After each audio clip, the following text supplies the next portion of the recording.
Welcome to my channel. Another vegetarian classic, traditional cabbage and rice stew that is quick and easy to make. Above all else, of course, it's delicious to eat. So let's get started.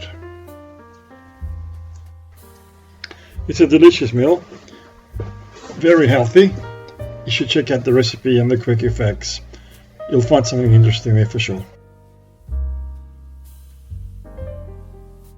And we start off the meal with the vegetables: leeks, cabbage, onions, garlic, carrots. Going to get diced, going to get prepped up, and once that's all done, then we'll start the cooking process. And again, don't forget, the whole recipe, the complete recipe, and some quirky facts are available for you to download from the notes. And let's not forget the leeks and the cabbage. So the onion gets diced very finely, and that's one of the ingredients ready to go. And there we have it. The next thing I will do is chop up the garlic as finely as I can, put some salt on it so I can use it as an abrasive, and then using the side of the knife, and I'll use the side of the knife, as I said, to crush the garlic into a paste. There's the garlic. I'm just going to chop it up a little bit more finely, then put some salt on it, and I think the salt's going on now. There we go. And then crush it with the side of the knife. There we go. What that does is brings out a lot of the oils of the garlic. There we go. It's a lot more pungent. The flavour of the garlic is a lot more pungent. So the crushed garlic goes into the receptacle, ready to be used for cooking. So the next thing we do is we prepare the celery. So I'm just going to slice it lengthways and then put it all together and dice it finely. And that's a pretty straightforward process. So there we go. The celery now just gets, the finer you slice it, of course, the more flavour you're going to get out of it. Makes sense. There you go. The celery is diced, getting diced.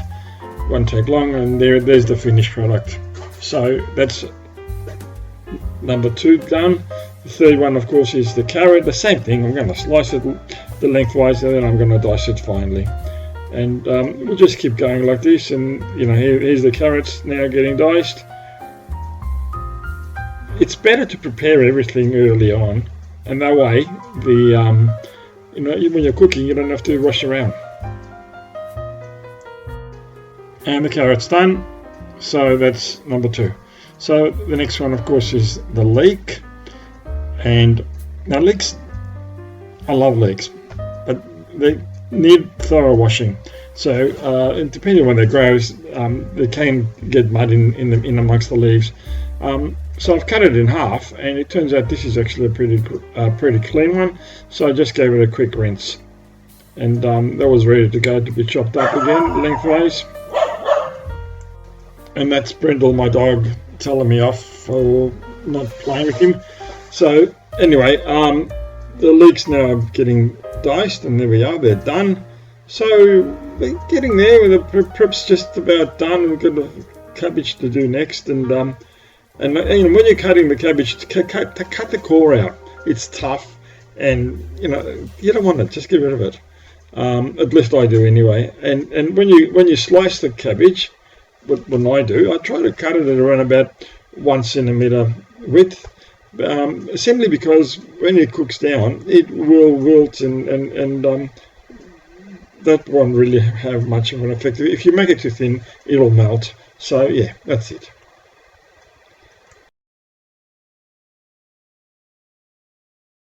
Okay, all the ingredients are prepped, so now we're on the stove. Just put a generous amount of olive oil, low heat, because the first thing that's going to go in there will be the onion and the leeks. You don't want to burn them. You want to cook them until they're translucent and a little bit of caramelization started, because that's where all the flavour is. But don't burn them, because once you burn them, you got to start again. They're not good. Well, I wouldn't eat them. Okay. So the onions have gone in, and now the leeks have gone in. Give them a good stir, low heat, gentle, don't rush them, let them do their thing. So, they're starting to look a little bit more translucent, so we're starting to get there. And the problem now, or not a problem, but you might dry them out. So put a lid on it, and even if you need be, put some water into the pot. You don't want them to dry out. So just keep going like that, and until we have the next ingredient.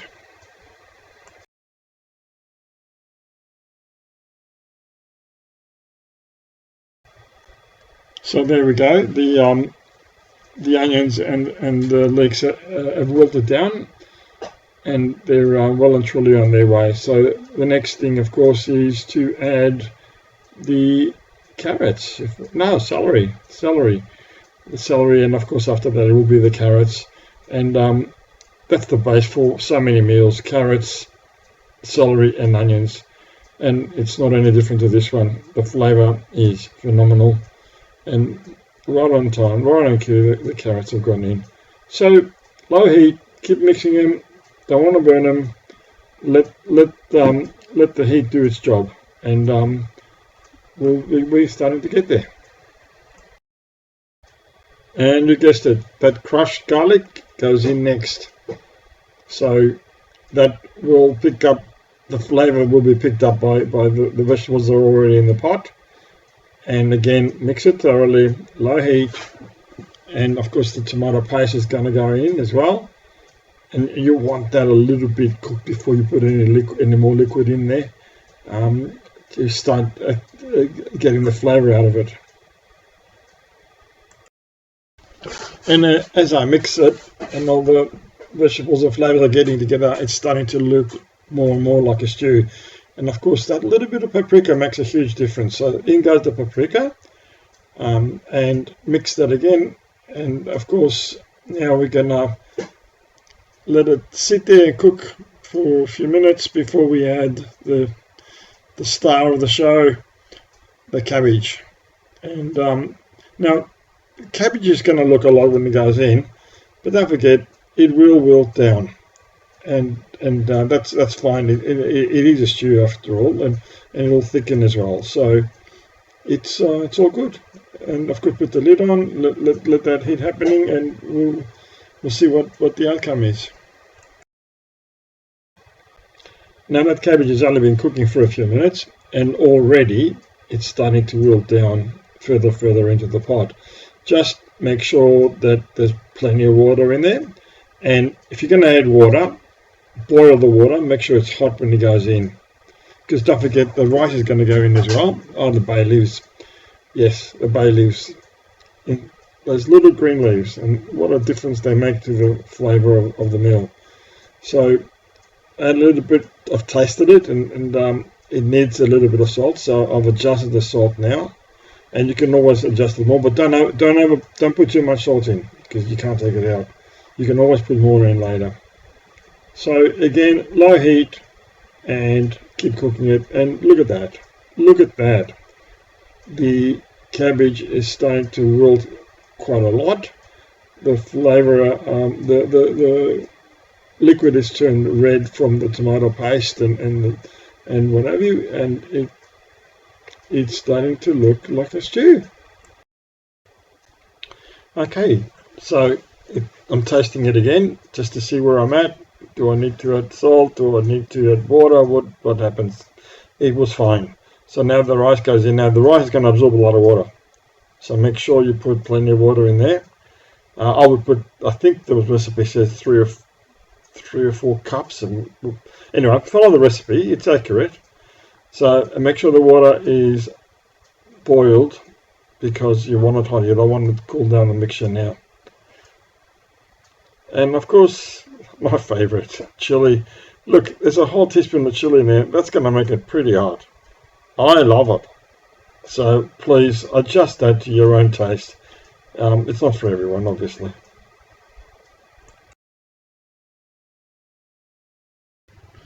So there's one lemon, the juice of one lemon in that, and in it goes. that'll add just another dimension to the complexity of the flavours.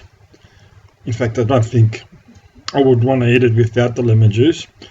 I might even add more lemon juice when it's in the bowl. Anyway, so the meal's ready. Now all that needs to be done is to serve it with a little bit of parsley and some feta, and there we go. Look at it, done. Delicious, nutritious, absolutely amazing. And again, we came to the end. Thank you for watching. I hope you enjoyed what I made, and if you did, can you please consider subscribing to my channel and hitting the like button? It would be much appreciated. Goodbye for now. This is Alex. Until the next video.